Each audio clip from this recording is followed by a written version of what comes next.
man. So you and I talked about this when we did that Zoom call, and Yeah. you were just kind of scanning through some of your works. I said, whoa, what is the story here of this guy, this guy holding his own head?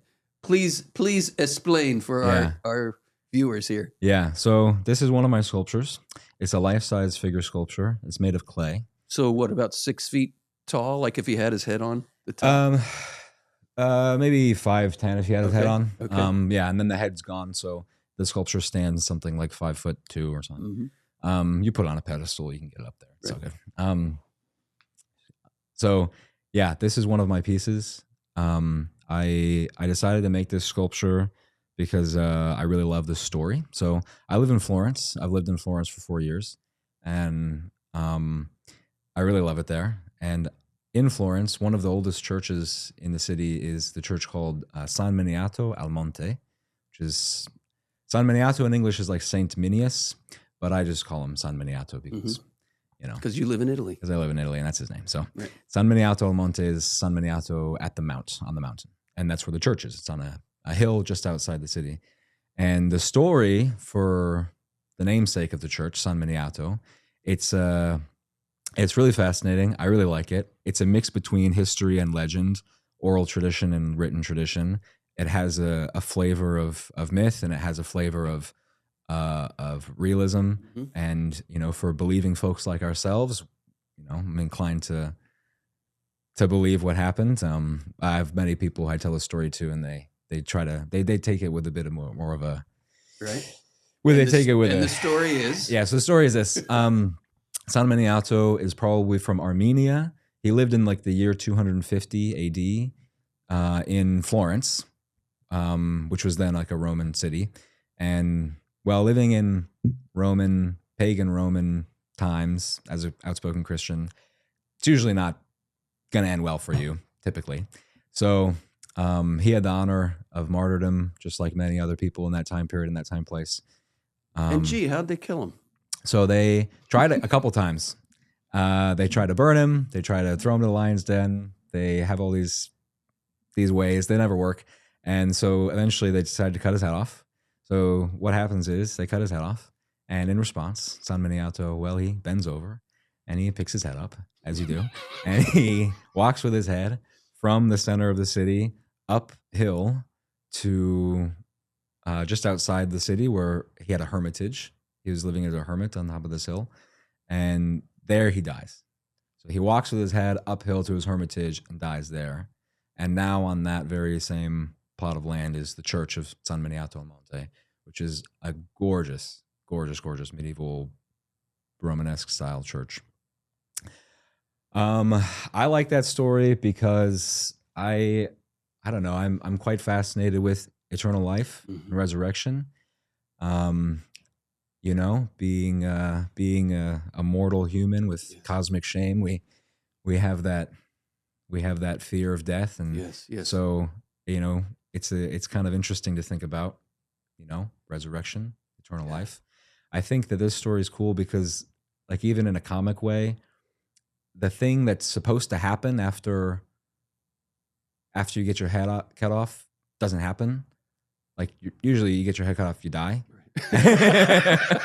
Yes, attached head is rather important to life. Yeah, and here it doesn't happen. Like, he doesn't die right away, and I just think that's like God is in charge.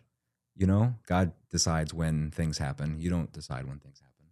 And even if you get your head cut off and he's like not done with you, you're gonna keep walking around.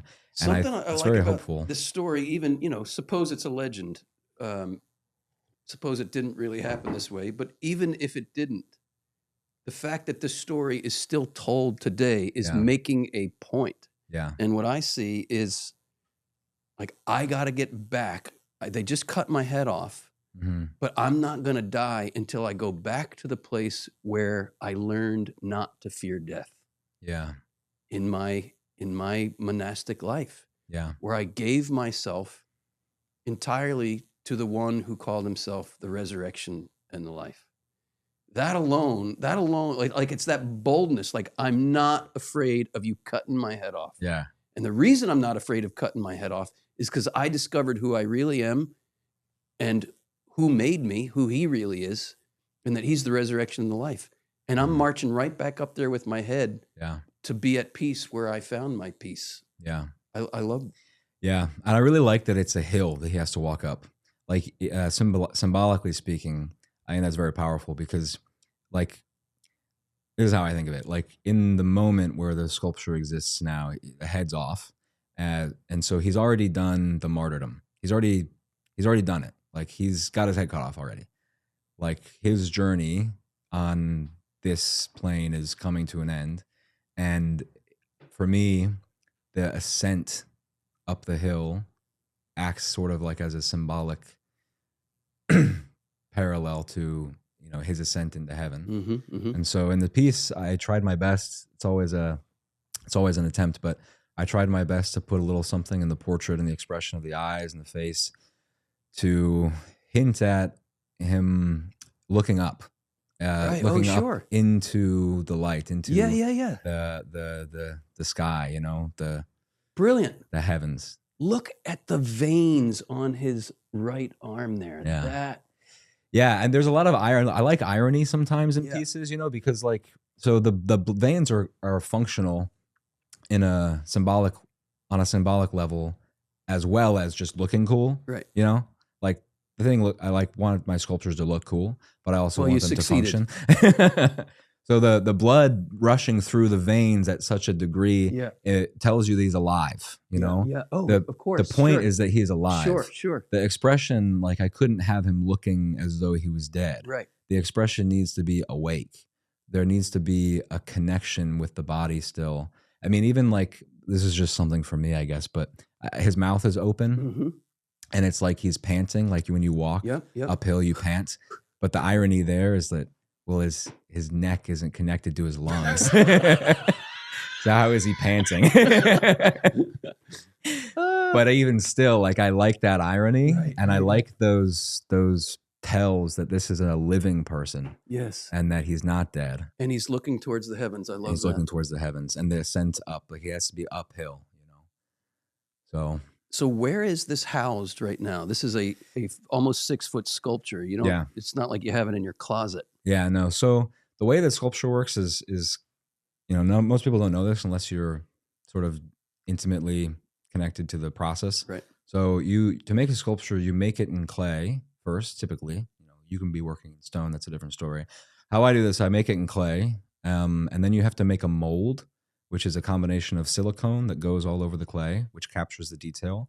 And then on top of that is a hard shell, call it a mother mold, usually made of plaster. So it's a hard, thick shell. So the silicone's floppy, so you need the mother mold to retain the big shape, but the silicone is detailed enough that it captures, you know, everything that you need. So what happens then is you take the mold off and then you discard the clay.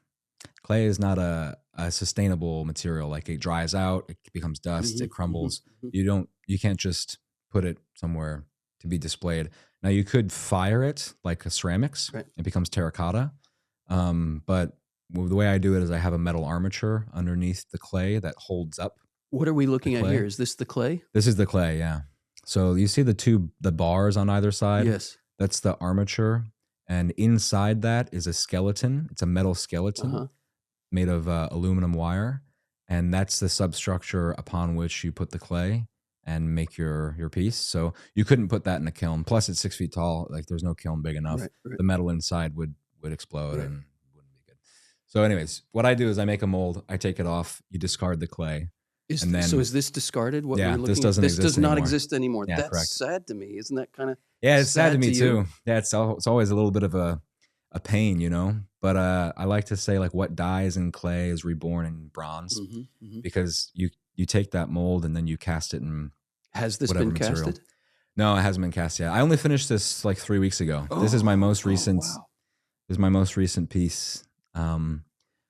Totally personal project. I just liked the story. I came up with a design, a pose. I hired a model, and I work from live models. And so we went ahead and pushed the project forward. But yeah, it doesn't exist yet anymore. It exists in a negative. Right. So this is a positive. This is the positive. You have the mold, so it which could is a be negative. turned into bronze.